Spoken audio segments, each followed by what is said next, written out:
언니, 제발 그 사람만은 건드리지 말아줘. 지금 이 순간 저는 제 친언니 앞에서 무릎을 꿇고 있습니다. 그런데 제가 지키려고 애원하고 있는 그 사람은 바로 제 남편입니다. 어떻게 이런 일이 생겼을까요? 세상에서 가장 믿었던 두 사람이 어떻게 제 등 뒤에서 이런 짓을 할 수 있었을까요? 안녕하세요. 저는 결혼 7년 차, 올해 32살 은정입니다. 3년 전까지만 해도 저는 이 세상에서 가장 행복한 여자라고 생각했어요. 든든한 남편 민호, 그리고 언제나 제 편이 되어주던 5살 위 언니 선영. 완벽한 가족이었죠. 하지만 모든 게 틀어지기 시작한 건 언니의 남편이 갑작스럽게 세상을 떠나면서부터였습니다. 그날 이후 민호가 달라지기 시작했어요. 매일 늦게 들어오고 휴대폰을 숨기고 제가 모르는 향수 냄새를 풍기면서 말이죠. 처음에는 설마 했습니다. 아무리 그래도 제 남편이 제 언니와 20년 넘게 한 가족으로 살아온 사이인데, 그런데 제가 직접 목격한 그 충격적인 장면들, 언니 집에서 발견한 편지와 사진들은 더 이상 부정할 수 없는 진실을 보여주고 있었어요. 어젯밤은 정말 행복했어. 20년 만에 처음으로 살아있다는 기분이야. 이건 언니가 민호에게 보낸 편지의 일부입니다. 정우 오빠가 돌아가신 지 겨우 한 달 후에 쓴 편지예요. 오늘 저는 여러분께 제가 겪은 모든 것을 털어놓으려고 합니다. 20년 전부터 시작된 금지된 사랑, 7년간의 거짓 결혼 생활, 그리고 제가 어떻게 복수했는지까지 모든 걸 말씀드릴게요. 만약 이 이야기가 현실 같지 않게 느껴진다면 댓글로 숫자 7을 남겨주세요. 그리고 끝까지 들어보신 후에는 구독과 알림 설정 꼭 부탁드려요. 지금부터 들려드릴 이야기는 단순한 불륜 이야기가 아닙니다. 사랑이라는 이름으로 포장된 배신의 기록이자 한 여자가 절망에서 일어나 자신의 인생을 되찾아가는 처절한 투쟁기입니다. 모든 것은 20년 전으로 거슬러 올라갑니다. 당시 저는 대학교 1학년 21살의 풋풋한 새내기였습니다. 그때 제 언니 선영은 26으로 이미 사회생활을 하며 당당하고 아름다운 여성으로 자리 잡고 있었습니다. 언니는 정말 매력적인 사람이었습니다. 키 165cm의 날씬한 몸매에 긴 머리를 한쪽으로 넘긴 모습은 마치 영화배우 같았죠. 무엇보다 언니는 항상 자신감에 차 있었습니다. 어떤 상황에서도 당황하지 않고 우아하게 해결해 나가는 모습이 저에게는 너무나 부러웠어요. 그런 언니를 처음 본 민호는 말 그대로 한눈에 반해버렸습니다. 민호는 제과 선배였는데 성격이 내성적이고 조용한 편이었어요. 하지만 언니를 만난 그날 그의 눈빛이 완전히 달라졌습니다. 은정아, 너희 언니 정말 대단한 분이구나. 나 같은 사람이 감히 말을 걸어도 될까? 민호는 그날 이후 저를 자주 찾아왔습니다. 처음엔 순수하게 제가 좋아서 오는 줄 알았어요. 하지만 지금 돌이켜보면 그는 항상 언니 이야기를 물어봤습니다. 언니가 어떤 사람을 좋아하는지, 요즘 만나는 사람이 있는지, 언니의 취미가 뭔지까지. 저는 그때 너무 순진했습니다. 오빠가 우리 가족에게 관심을 보여주는 게 고맙기만 했어요. 그래서 언니에 대한 이야기를 아무런 의심 없이 털어놓았죠. 우리 언니는 클래식 음악을 정말 좋아해요. 특히 쇼팽의 야상곡을 들으면 눈물을 흘릴 정도로 감성적이거든요. 그리고 붉은 장미를 가장 좋아하고 민호는 제 이야기를 들으며 메모라도 하듯이 고개를 끄덕였습니다. 그리고 며칠 뒤 언니 생일에 정말로 붉은 장미와 쇼팽 CD를 선물했죠. 언니는 그 선물을 받고 활짝 웃으며 말했습니다. 민호 참 세심하네. 내가 뭘 좋아하는지 어떻게 이렇게 잘 알고 있지? 그때 민호의 얼굴이 새빨갛게 달아오르는 걸 봤습니다. 그는 완전히 언니에게 푹 빠져 있었어요. 하지만 제가 미처 알아차리지 못한 것이 있었습니다. 언니는 이미 다른 사람의 마음을 품고 있었다는 사실을요. 언니가 정우 오빠와 결혼한다고 발표한 건 그해 가을이었습니다. 정우 오빠는 언니 직장 동료로 차분하고 신사적인 분이었어요. 언니는 그와 2년간 조용히 만나고 있었던 거였죠. 민호의 충격은 말로 표현할 수 없을 정도였습니다. 결혼 발표를 들은 그날 밤, 민호는 저를 불러내서 새벽까지 술을 마셨어요. 은정아, 나는 왜 이렇게 바보 같을까? 선영 누나가 나를 어떻게 생각하는지도 모르고 혼자서만 착각하고 있었나 봐. 민호는 그날 밤 처음으로 자신의 마음을 고백했습니다. 언니를 얼마나 사랑했는지, 어떤 꿈을 꾸며 살아왔는지를 모두 털어놓았어요. 저는 그런 민호가 너무 안쓰러웠습니다.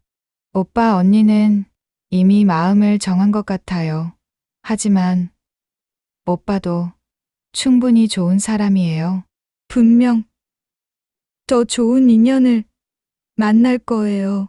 그때 민호가 저를 바라보던 눈빛을 지금도 생생히 기억합니다. 그는 마치 처음 저를 제대로 본 것처럼 말했어요. 은정아, 너는 정말 착한 아이구나. 이렇게 나를 위로해주고. 그 순간부터 민호와 저의 관계가 조금씩 바뀌기 시작했습니다. 언니에 대한 짝사랑을 포기한 민호는 점점 제게 관심을 보이기 시작했어요. 처음엔 동정이나 대체제 같은 기분이었을지도 모르지만 시간이 지나면서 진짜 애정으로 변해갔습니다. 저 역시 민호에게 끌렸어요. 그는 언니를 사랑할 때만큼이나 저를 소중히 대해주었거든요. 생일을 챙겨주고, 제가 좋아하는 책을 선물해주고, 제가 힘들어할 때 밤늦게라도 달려와 주었습니다. 우리는 언니 결혼식이 끝나고 6개월 뒤에 사귀기 시작했고, 2년 후에 결혼했습니다. 결혼식 날 언니가 축사를 해주었어요. 은정아, 민호야, 너희는 정말 잘 어울리는 커플이야. 서로 아껴주고 사랑하면서 행복하게 살아, 언니가 항상 응원할게. 그때는 정말 행복했습니다. 든든한 남편과 축복해주는 가족들 사이에서 저는 세상에서 가장 행복한 여자라고 생각했어요. 신혼 시절 민호는 정말 좋은 남편이었습니다. 매일 아침 출근 전에 뺨에 키스를 해주고 사랑해라는 말을 빼먹지 않았어요. 주말에는 함께 요리를 하거나 영화를 보며 달콤한 시간을 보냈죠. 자기야, 우리 이렇게 평생 행복하게 살자. 그럼 당연하지. 나는 은정이만 있으면 아무것도 부럽지 않아. 저는 민호의 그 말을 진심이라고 믿었습니다. 우리 부부는 주변에서 부러워할 정도로 다정했고 싸우는 일도 거의 없었어요. 여러분도 그런 시절이 있으시죠? 사랑하는 사람과 함께 미래를 꿈꾸며 매일매일이 설레던 그 시간들 말이에요. 결혼 5년 차까지만 해도 저는 정말 행복했습니다. 민호는 회사에서 승진도 하고 저희는 작은 아파트에서 더 넓은 집으로 이사도 했어요. 언니, 가족과도 자주 모여서 식사를 하며 화목하게 지냈고요. 하지만 그 행복이 신기루처럼 사라지는 데는 단 하루면 충분했습니다. 바로 그때였습니다. 언니의 남편 정우, 오빠가 갑작스럽게 쓰러진 날 말이에요. 정우 오빠가 쓰러진 건 화요일 오후 3시 27분이었습니다. 지금도 그 시간을 정확히 기억해요. 왜냐하면 그 순간이 저희 가족의 모든 것이 틀어지기 시작한 시점이었거든요. 회사 동료가 전화를 걸어왔습니다. 정우 씨가 갑자기 가슴을 움켜쥐며 쓰러졌다고 했어요. 급성 심근경색이었습니다. 겨우 42살의 나이에 말이에요. 민호가 그 전화를 받는 순간을 지금도 생생히 기억합니다. 그의 얼굴이 순식간에 새하얗게 변했어요. 손에 들고 있던 커피잔이 바닥에 떨어져 산산조각 났죠. 하지만 그때 저는 민호가 단순히 형부의 상황을 걱정해서 그런 줄로만 알았습니다. 여보, 빨리 가자. 선영 누나 혼자서 얼마나 당황하고 계실까? 병원으로 가는 차 안에서 민호는 계속 손을 떨고 있었어요. 운전대를 잡은 손에 힘줄이 불끈불끈 서 있을 정도로 긴장하고 있었습니다. 그리고 중간중간 괜찮을 거야. 괜찮을 거야 라고 혼잣말을 중얼거렸죠. 중환자실 앞에서 만난 언니의 모습은 정말 처참했습니다. 평소에 늘 단정했던 언니가 머리는 헝클어진 채 눈은 울음으로 퉁퉁 부어서 서 있었어요. 손에는 찢어진 티슈 조각들을 움켜쥐고 있었죠. 민호가 언니를 보는 그 순간의 표정을 저는 절대 잊을 수 없습니다. 그 눈빛에는 단순한 동정심을 넘어선 뭔가가 담겨 있었어요. 마치 자신의 연인이 아파하는 것을 보는 것 같은 가슴 아픈 표정이었습니다. 정우 오빠는 3일간 중환자실에서 의식을 잃은 채로 누워 있었습니다. 그 3일 동안 민호는 거의 병원에서 살다시피 했어요. 회사도 휴가를 내고 언니 곁에서 24시간 지켰습니다. 저는 집에서 음식을 해다 나르는 일을 했고요. 그런데 이상한 점이 있었어요. 민호가 언니를 챙기는 방식이 뭔가 특별했다는 거예요. 단순한 가족애를 넘어서는 세심함이었습니다. 언니가 좋아하는 따뜻한 우유를 정확한 온도로 맞춰서 가져다 주고 언니가 추워할 때마다 자신의 재킷을 벗어서 덮어주고 언니의 머리칼이 흐트러지면 자연스럽게 정리해 주기까지 했어요. 정우 오빠가 세상을 떠난 건 금요일 새벽 4시였습니다. 저는 그날 집에서 잠깐 잠이 들었다가 민호의 전화로 깨어났어요. 전화기 너머로 들린 민호의 목소리는 묘했습니다. 슬픔보다는 뭔가 다른 감정이 섞여 있는 것 같았어요. 병원으로 달려갔을 때 언니는 정우 오빠의 손을 잡고 엉엉 울고 있었습니다. 그런데 민호는 언니의 어깨에 손을 올린 채 마치 언니를 보호하려는 듯한 자세로 서 있었어요. 그 모습이 왜인지 부자연스럽게 느껴졌습니다. 장례식 준비는 모두 민호가 도맡아 했어요. 장례식장 예약부터 부고, 작성, 조문객 안내까지 정말 완벽하게 처리했습니다. 심지어 언니가 입을 상복까지 직접 사러 다녀왔어요. 그때 저는 민호의 헌신에 고마워했습니다. 이렇게 가족을 위해 최선을 다하는 남편이 자랑스럽기까지 했죠. 하지만 지금 돌이켜보면 그 모든 행동들이 다른 의미였다는 걸 알 수 있어요. 민호는 단순히 가족을 도와주는 게 아니라 언니를 자신의 여자로 만들기 위한 포석을 깔고 있었던 거였습니다. 장례식 날 모든 절차가 끝나고 사람들이 하나둘 돌아갈 때 저는 화장실에 다녀왔어요. 돌아오는 길에 빈 복도에서 민호와 언니가 이야기하는 모습을 봤습니다. 민호가 언니의 양손을 자신의 손으로 감싸며 무언가를 속삭이고 있었어요. 언니는 고개를 끄덕이며 민호의 말에 집중하고 있었죠. 그 광경을 보는 순간 제 가슴에 묘한 불안감이 스며들었습니다. 뭔가 잘못되어 가고 있다는 직감이었어요. 하지만 그때는 설마 했죠. 설마 제가 사랑하는 남편과 믿고 의지하는 언니가 저를 배신할 거라고는 꿈에도 생각하지 못했으니까요. 장례식이 끝나고 일주일이 지날 때쯤 민호의 행동에 변화가 나타나기 시작했습니다. 매일 퇴근 후에 언니 집에 들렀어요. 처음에는 당연한 일이라고 생각했습니다. 갑작스럽게 홀로 남겨진 언니가 얼마나 힘들겠어요. 하지만 제가 미처 알아차리지 못한 것이 있었습니다. 민호의 변화는 아주 서서히, 그러나 확실하게 나타났습니다. 가장 먼저 눈에 띈 건 귀가 시간이었어요.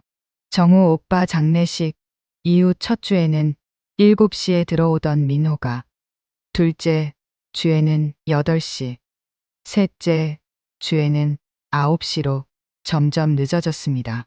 제가 물어볼 때마다 민호의 대답은 한결같았어요. 언니가 힘들어 하신다. 혼자 두면 안 될 것 같다. 가족이니까 당연히 도와드려야 한다. 모든 설명이 완벽했습니다. 하지만 그의 표정에서는 뭔가 다른 감정을 읽을 수 있었어요. 의무감이 아닌 마치 기대감 같은 것 말이에요. 한 달이 지나자 민호의 옷에서 낯선 냄새가 나기 시작했습니다. 제가 사용하지 않는 섬유유연제 향이었어요. 달콤하고 부드러운 여성스러운 냄새였죠. 처음에는 언니 집에서 빨래를 도와드렸나 보다 생각했어요. 하지만 이상했어요. 언니는 원래 깔끔한 성격이라 빨래는 항상 자신이 직접 했거든요. 두 번째 달에 접어들면서 민호의 휴대폰 사용 패턴도 달라졌습니다. 예전에는 아무렇게나 놓아두던 휴대폰을 이제는 항상 뒤집어서 화면이 보이지 않게 두었어요. 그리고 문자가 올 때마다 은밀한 미소를 지었습니다. 제가 문자를 보냈을 때 짓던 미소와는 완전히 다른 너무나 부드럽고 애틋한 표정이었어요. 어느 날 저녁 민호의 휴대폰에서 문자 알림음이 울렸습니다. 화면에 선영 누나라는 이름과 함께 메시지 일부가 보였어요. 고마워. 오늘도 늦게까지. 전체 메시지를 볼 수는 없었지만 그 짧은 문구만으로도 뭔가 이상하다는 걸 느꼈습니다. 가족 간에 주고받을 법한 문자가 아니었어요. 너무 친밀했습니다. 세 번째 달에 접어들자 민호의 행동은 더욱 대담해졌어요. 주말에도 언니 집에 가는 일이 많아졌고 심지어는 제가 친구들과 약속이 있는 날에는 아예 하루 종일 언니 집에서 보내고 오기도 했습니다. 돌아올 때마다 기분이 좋아 보였어요. 마치 데이트를 다녀온 사람 같은 표정이었죠. 어느 토요일 오후 저는 언니에게 전화를 걸어봤어요. 민호가 거기 있냐고 물어보니 전구를 갈아주고 있다고 하더라고요. 하지만 이상했어요. 평소 언니는 사다리에 올라가서 전구 갈기는 것쯤은 아무렇지도 않게 했거든요. 그런 언니가 갑자기 높은 곳이 무섭다고? 말이 안 됐어요. 그날 민호가 집에 돌아왔을 때 저는 그의 옷을 유심히 살펴봤습니다. 셔츠에 미세한 머리카락이 붙어 있었어요. 긴 머리카락이었는데 제 머리보다 더 부드럽고 윤기가 났습니다. 언니의 머리카락이었죠. 그것도 한두 올이 아니라 여러 올이 붙어 있었어요. 단순히 어깨를 스치며 돋을 수 있는 양이 아니었습니다. 넷째 달이 되자 저는 더 이상 참을 수 없었어요. 의심은 확신으로 바뀌어 가고 있었습니다. 어느 일요일 저녁 민호가 샤워를 하러 들어간 사이 떨리는 마음으로 휴대폰을 확인해 봤습니다.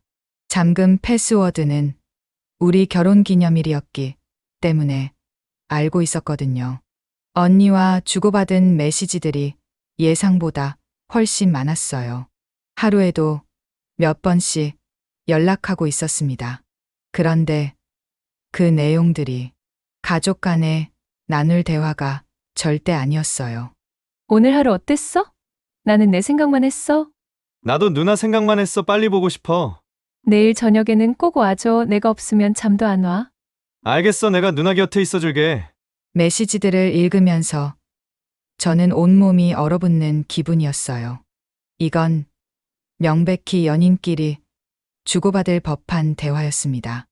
20년간 결혼 생활을 하면서 저와 민호가 주고받았던 메시지보다 훨씬 더 애틋하고 간절했어요. 더 위로 올라가서 예전 메시지들을 확인해 봤습니다. 정우 오빠 장례식 다음 주부터 시작된 대화들이었어요.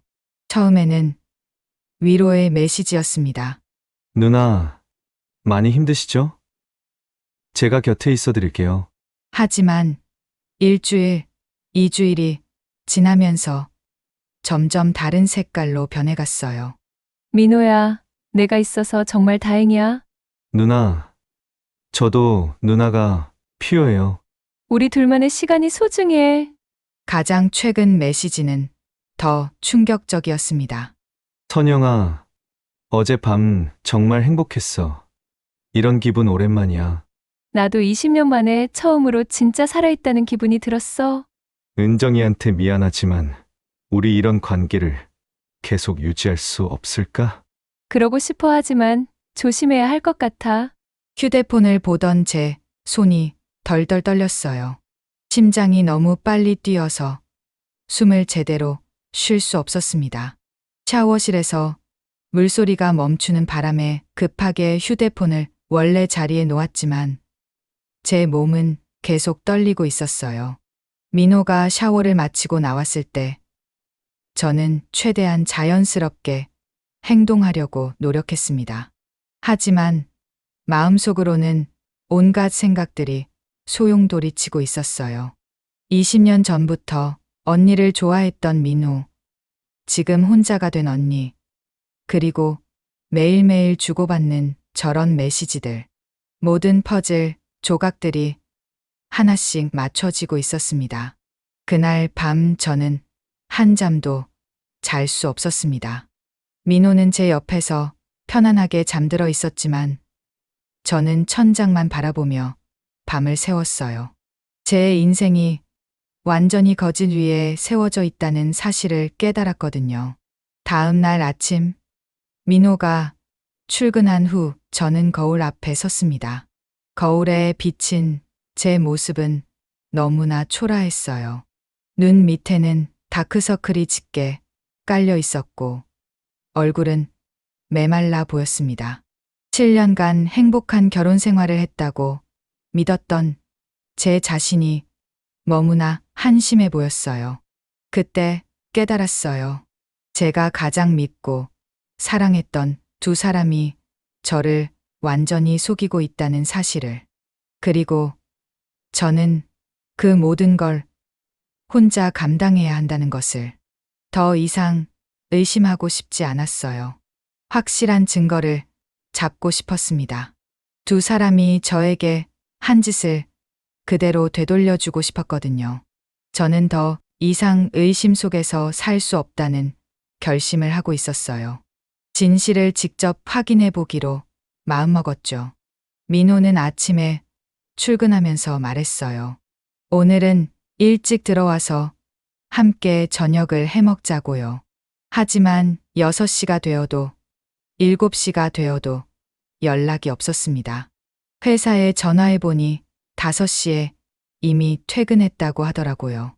그럼 지금 어디에 있는 걸까요? 답은 뻔했습니다. 저는 언니에게 전화를 걸어봤어요. 민호가 거기 있냐고 물어봤죠. 전화 너머로 잠시 침묵이 흘렀습니다. 그리고 언니의 당황한 목소리가 들렸어요. 왜 민호가 여기 있을 거라고 생각하냐면서 보지 못했다고 하더라고요. 하지만 언니의 목소리가 평소와 달랐어요. 뭔가를 숨기고 있다는 게 느껴졌습니다. 그리고 전화 너머로 희미하게 남자 목소리가 들렸어요. 분명히 민호의 목소리였습니다.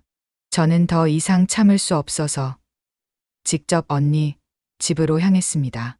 주차장에 도착하자마자 민호의 회색 그랜저가 보였어요. 번호판까지 확인했으니 틀림없었습니다. 언니는 왜 거짓말을 했을까요? 엘리베이터를 타고 4층으로 올라갔습니다. 402호 앞에 서서 문을 두드렸어요. 한참을 기다렸는데도 문이 열리지 않았습니다. 분명히 집에 있을 텐데 왜 안 나오는 걸까요? 그때 안에서 소리가 들렸습니다. 발걸음 소리, 무언가 부딪히는 소리, 그리고 낮은 목소리로 무언가를 속삭이는 소리까지. 저는 문에 귀를 바짝 댔습니다. 그리고 그 순간 제 인생에서 가장 듣고 싶지 않았던 소리를 들었어요. 언니의 웃음소리였습니다. 그런데 그냥 웃음소리가 아니라 너무나 달콤하고 부드러운 연인에게 들려주는 그런 웃음소리였죠. 37살 과부의 웃음이 아니라 20대 연인 같은 웃음이었어요. 그리고 민호의 목소리가 들렸습니다. 오늘은 정말 들어가야 해. 그러자 언니가 애교를 부리는 듯한 목소리로 대답했어요. 조금만 더. 그 대화를 듣는 순간 저는 온 세상이 무너지는 기분이었어요. 다리에서 힘이 빠져서 계단으로 비틀거렸습니다. 제가 사랑하는 남편과 믿었던 언니가 저 안에서 대체 무엇을 하고 있는 걸까요? 10분 정도 지난 후 저는 다시 올라가서 문을 세게 두드렸습니다. 이번에는 더 이상 숨길 수 없었나 봐요. 한참 후에야 언니가 문을 열었어요. 언니의 모습을 본 순간 모든 의심이 확신으로 바뀌었습니다. 머리가 헝클어져 있었고 얼굴이 빨갛게 달아 있었어요. 평소 집에서는 편한 옷을 입던 언니가 예쁜 원피스를 입고 있었습니다. 심지어 화장까지 하고 있었죠. 오후에 집에 혼자 있으면서 왜 그런 차림을 하고 있는 걸까요? 화장실에서 물소리가 났고 곧이어 민호가 나타났습니다. 저를 본 그의 얼굴은 새하얗게 변했어요. 당황한 기색을 숨기려고 했지만 그의 셔츠 단추가 잘못 끼워져 있는 걸 놓칠 수 없었어요. 그 순간 저는 더 이상 의심할 여지가 없다는 걸 깨달았습니다. 제가 사랑하는 남편과 믿었던 언니가 저를 완전히 속이고 있었던 거예요. 그것도 이렇게 뻔뻔스럽게 말이에요. 집으로 돌아와서 저는 밤새도록 울었습니다. 베개가 눈물로 흠뻑 젖을 때까지 울었어요. 그리고 다음 날부터는 감정을 추스르고 냉정하게 계획을 세우기 시작했습니다. 이 상황을 어떻게 해결할 것인지, 제 인생을 어떻게 되찾을 것인지에 대해서요. 먼저 증거를 체계적으로 수집하기 시작했습니다. 민호의 휴대폰을 몰래 확인해서 언니와 주고받은 메시지들을 캡처했어요. 그리고 민호가 언니 집에 가는 시간, 돌아오는 시간을 꼼꼼히 기록했습니다. 어떤 옷을 입고 나갔는지, 돌아올 때 표정은 어땠는지까지 세세하게 적어뒀어요.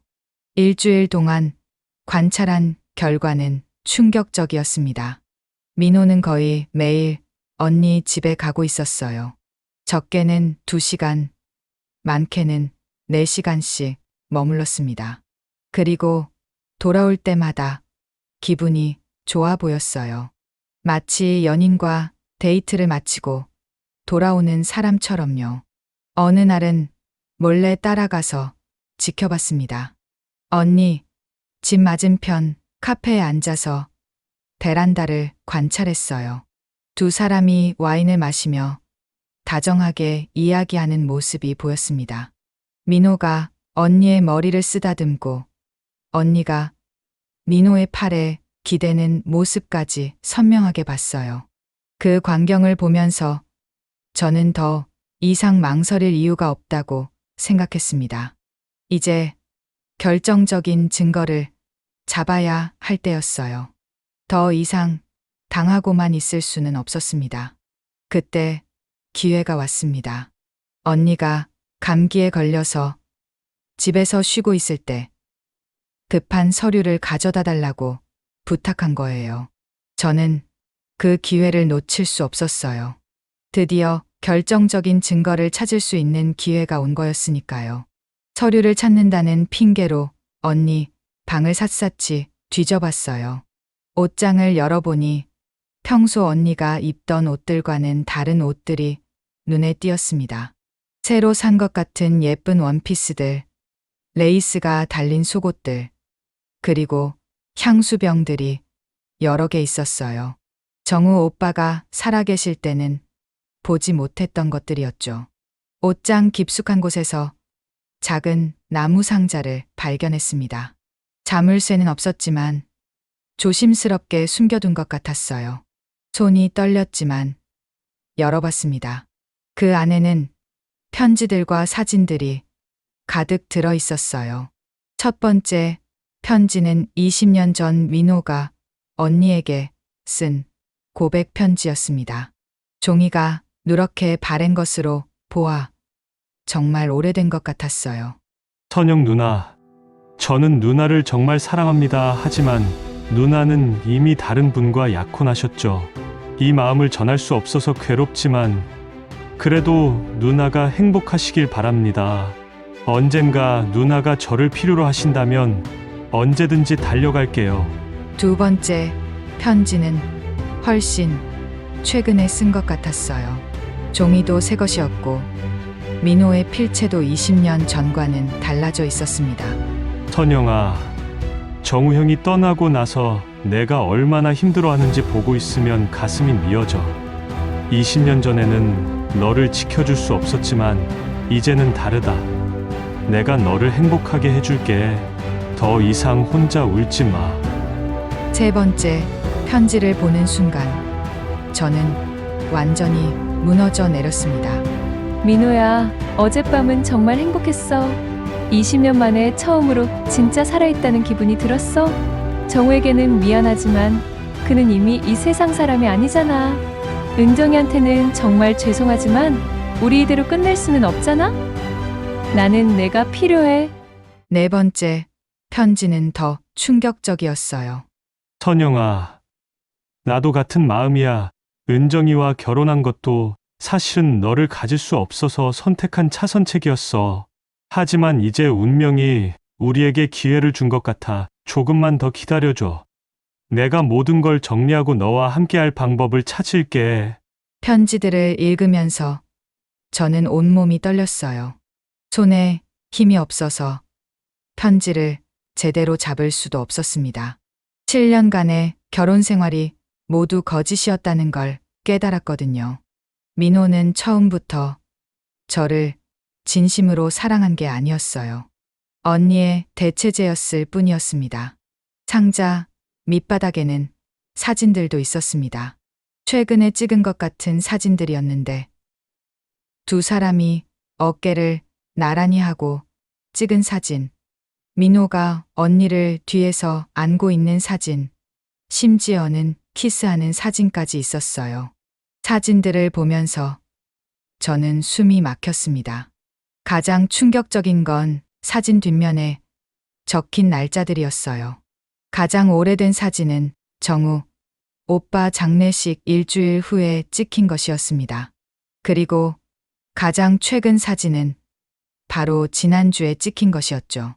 정우 오빠가 돌아가신 지 겨우 일주일 만에 이미 두 사람은 이런 관계가 되어 있었던 거예요. 사진 중에는 제가 전혀 알지 못했던 장소에서 찍힌 것들도 있었어요. 바닷가, 산, 호텔 로비까지. 저는 민호가 언니 집에서 위로해드린다고만 생각했는데 실제로는 여행까지 다니고 있었던 거였습니다. 그 중에서도 가장 견디기 힘든 사진이 있었어요. 두 사람이 침대에 누워서 찍은 셀카였습니다. 둘 다 행복한 미소를 지으며 카메라를 보고 있었어요. 사진 아래에는 민호의 글씨로 우리의 첫날 밤이라고 적혀 있었습니다. 저는 그 사진을 보는 순간 바닥에 주저앉고 말았어요. 가슴이 너무 아파서 숨을 쉴 수가 없었습니다. 제가 사랑했던 남편이 다른 여자, 그것도 제 친언니와 침대에서 그런 행복한 표정을 짓고 있다니. 한참을 그 자리에 앉아서 울었어요. 그러다 문득 언니가 부르는 소리가 들렸습니다. 서류를 찾았냐고 물어보더라고요. 저는 재빨리 사진과 편지들을 휴대폰으로 찍었습니다. 그리고 상자를 원래 자리에 놓고 서류를 찾은 척했어요. 언니에게 서류를 가져다 주면서 저는 최대한 자연스럽게 행동하려고 노력했습니다. 하지만 언니를 보는 제 눈빛이 완전히 달라져 있다는 걸 스스로도 느낄 수 있었어요. 고마워. 은정아, 너 때문에 멀리까지 와줘서? 언니가 미안해하는 모습을 보니까 화가 치밀어 올랐어요. 겉으로는 미안하다고 하면서 뒤로는 제 남편과 그런 관계를 맺고 있다니. 어떻게 이렇게 뻔뻔스러울 수가 있을까요? 집으로 돌아와서 저는 휴대폰에 저장한 사진들을 다시 한번 자세히 살펴봤습니다. 그리고 그동안 수집한 모든 증거들을 하나의 폴더로 정리했어요. 민호의 휴대폰에서 캡처한 메시지들, 두 사람의 만남 시간을 기록한 일지, 언니 집에서 발견한 편지와 사진들까지 모든 증거를 정리하고 보니 제가 얼마나 철저하게 속아왔는지가 선명하게 드러났습니다. 민호와 언니는 정우, 오빠 장례식 직후부터 관계를 시작했고 지금까지 4개월 동안 저를 완전히 속이며 만나고 있었던 거예요. 그날 밤 민호가 집에 들어왔을 때 저는 평소와 똑같이 행동했습니다. 저녁을 차려주고 TV를 같이 보고 자연스럽게 대화를 나눴어요. 하지만 마음속으로는 복수 계획을 세우고 있었습니다. 이제 확실한 증거가 있었어요. 더 이상 의심할 여지가 없었습니다. 이제는 어떻게 복수할 것인지만 정하면 되었어요. 여러분이라면 이런 상황에서 어떻게 하시겠어요? 조용히 이혼을 요구할 것인가요? 아니면 두 사람을 공개적으로 망신을 주고 싶으시겠어요? 저는 후자를 선택했습니다. 두 사람이 저에게 한 짓을 그대로 되돌려주고 싶었거든요. 특히 저녁에 집에 혼자 있을 때나 좋은 일이 있어서 누군가와 나누고 싶을 때는 문득 아쉬운 마음이 들기도 합니다. 매년 우리 가족들이 모여서 축하해 주던 자리였어요. 올해는 정우, 오빠가 없어서 더욱 조용하게 하자고 했지만 저는 오히려 더 성대하게 하자고 제안했습니다. 언니가 많이 힘들었으니까 가족들이 모여서 응원해드리자고 했어요. 민호도 좋은 생각이라며 적극 찬성했습니다. 아마 언니와 함께 있을 핑계가 생겨서 좋았던 모양이에요. 저는 치밀하게 계획을 세웠습니다. 우선 언니와 민호 양가 친척들을 모두 초대했어요. 언니의 친구들, 민호 회사 동료들까지 불렀습니다. 총 30명 정도가 모이게 되었죠. 생일 파티 당일, 저는 일찍 언니 집에 가서 준비를 도왔습니다. 언니는 제가 이렇게 신경 써주는 걸 고마워했어요. 하지만 저는 이미 마음을 굳게 먹은 상태였습니다. 은정아, 정말 고마워. 내가 아니었다면 이런 자리도 만들지 못했을 거야. 당연한 걸? 언니는 내 유일한 가족이잖아. 저는 일부러 유일한 가족이라는 표현을 썼어요. 곧 더 이상 가족이 아니게 될 거라는 의미였죠. 오후 6시부터 사람들이 하나둘 도착하기 시작했습니다. 친척들, 친구들, 민호 회사 동료들까지. 언니는 오랜만에 많은 사람들을 만나서 기분이 좋아 보였어요. 민호는 평소보다 더 세심하게 언니를 챙겼습니다. 음료수를 가져다 주고 의자를 빼주고 언니가 말할 때마다 관심 있게 들어주었어요. 다른 사람들 눈에는 좋은 동서처럼 보였겠지만 저는 그 모든 행동에 진짜 의미를 알고 있었습니다. 식사가 끝나고 케이크를 자르는 시간이 되었습니다. 모든 사람들이 언니 주변에 모여서 생일 축가를 불렀어요. 언니는 촛불을 끄면서 소원을 빌었습니다. 아마 민호와의 사랑이 이루어지길 빌었겠죠. 그때 저는 일어섰습니다. 잠깐! 모든 분들께 말씀드릴 게 있어요. 갑작스러운 제 말에 모든 사람들이 저를 바라봤습니다. 언니와 민호의 얼굴에는 궁금증이 떠올랐어요. 오늘 언니 생일을 맞아서 특별한 선물을 준비했어요. 언니와 우리 가족 모두에게 의미 있는 선물이죠. 저는 미리 준비해둔 프로젝터를 켰습니다. 벽에 큰 화면이 나타났어요. 먼저 추억의 사진들을 함께 보시죠. 처음에는 정말로 가족 사진들이 나왔습니다. 언니와 정우, 오빠의 결혼식 사진, 우리 가족이 함께 여행을 갔던 사진들. 사람들은 옛날 사진들을 보며 즐거워했어요. 하지만 점점 다른 사진들이 나오기 시작했습니다. 민호와 언니가 함께 찍은 최근 사진들이었어요. 처음에는 그냥 가족 사진 같아 보였지만 점점 더 친밀한 사진들이 나왔습니다. 어깨를 나란히 하고 찍은 사진, 민호가 언니를 뒤에서 안고 있는 사진, 사람들의 표정이 조금씩 변하기 시작했어요. 이 사진들은 언제 찍은 거야? 친척 중 한 명이 물어봤습니다. 언니와 민호의 얼굴은 점점 새하얗게 변해갔어요. 그리고 결정적인 사진이 나왔습니다. 두 사람이 키스하고 있는 사진이었어요. 순간 방 안이 조용해졌습니다. 모든 사람들이 화면을 뚫어지게 바라보고 있었어요. 은정아, 이게 뭐야? 왜 이런 사진이? 언니가 당황하며 물어봤지만 저는 계속해서 다음 사진을 보여줬습니다. 침대에서 찍은 셀카 사진까지. 이 사진들은 모두 정우 오빠가 돌아가신 후에 찍힌 것들이에요. 정확히는 장례식 일주일 후부터 시작됐죠. 이제 방 안의 분위기가 완전히 달라졌습니다. 사람들은 충격에 빠져 있었고 언니와 민호는 아무 말도 할 수 없었어요. 그리고 이건 두 분이 주고받은 메시지들이에요. 화면에 민호와 언니가 주고받은 문자들이 나타났습니다. 어젯밤은 정말 행복했어. 20년 만에 처음으로 살아있다는 기분. 은정이한테는 미안하지만 같은 메시지들이요. 마지막으로 편지들도 보여줬습니다. 20년 전 민호의 고백 편지부터 최근의 사랑 편지까지. 민호 씨는 저와 결혼하기 전부터 언니를 사랑했고, 결혼 후에도 그 마음을 버리지 못했습니다. 그리고 정우 오빠가 돌아가시자마자 언니에게 다가가서 이런 관계를 시작했어요.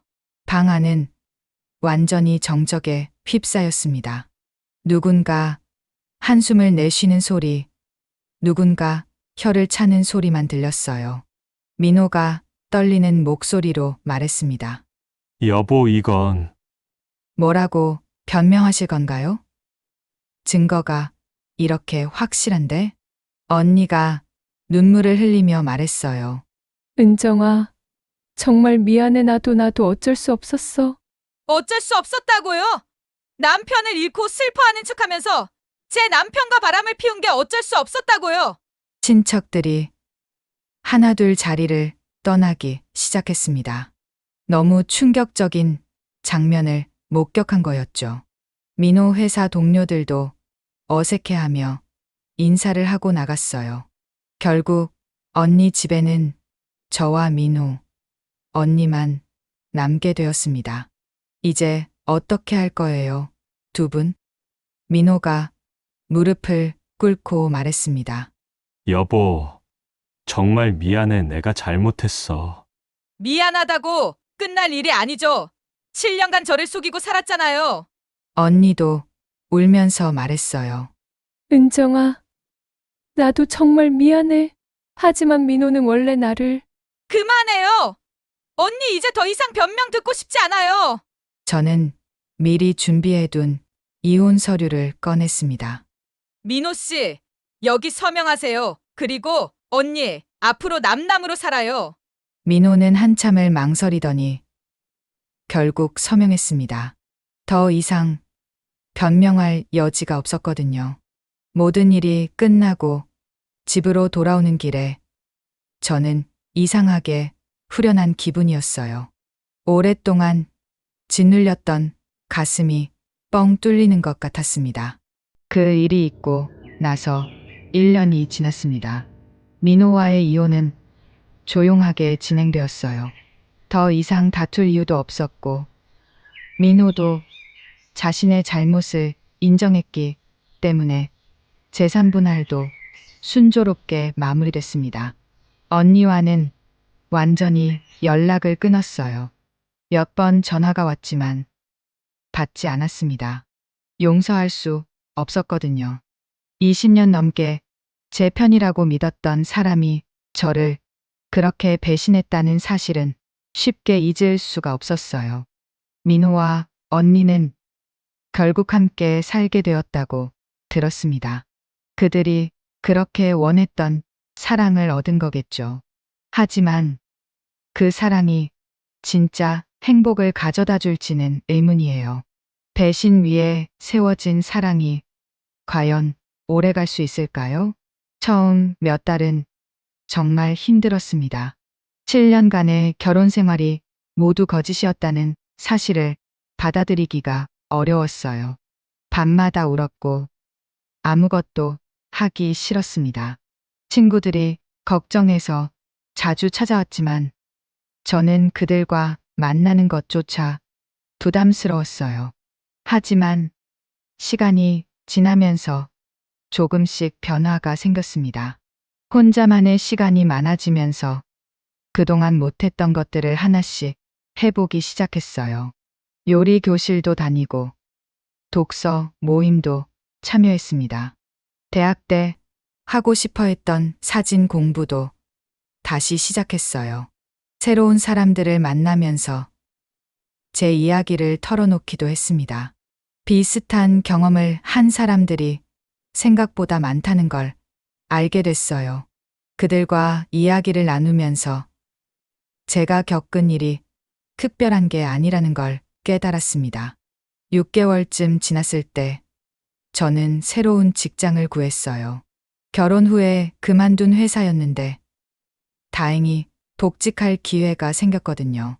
일을 하면서 성취감도 느끼고 경제적으로도 독립할 수 있게 됐습니다. 직장에서 만난 동료들은 제 과거에 대해 아무것도 모르는 사람들이었어요. 그들에게 저는 그냥 능력 있는 직장인일 뿐이었습니다. 그런 시선이 오히려 편했어요.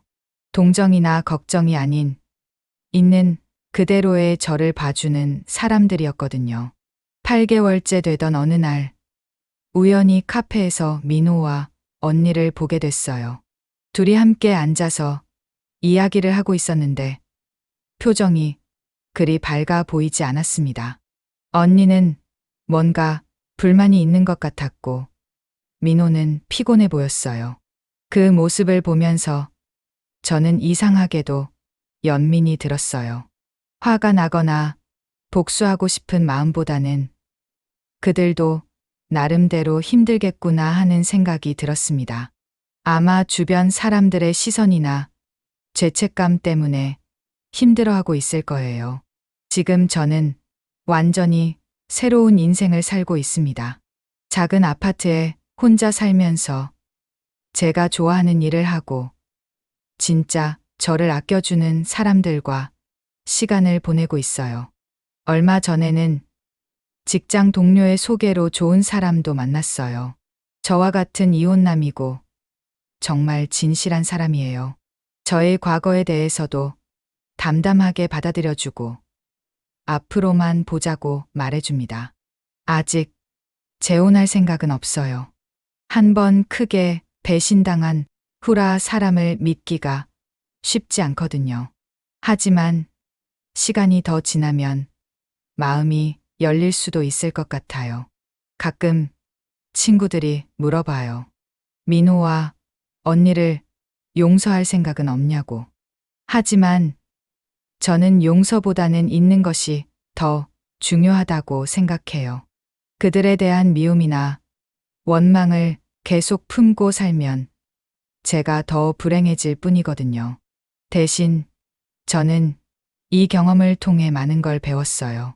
사람을 너무 쉽게 믿어서는 안 된다는 것. 항상 나 자신을 먼저 생각해야 한다는 것.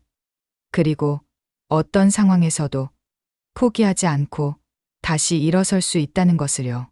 지금 이 영상을 보고 계신 분들 중에 저와 비슷한 경험을 하신 분들이 있을지도 모르겠어요. 배우자의 불륜, 가족의 배신, 믿었던 사람들의 뒤통수 등등. 그런 분들께 말씀드리고 싶어요. 처음에는 정말 힘들 거예요.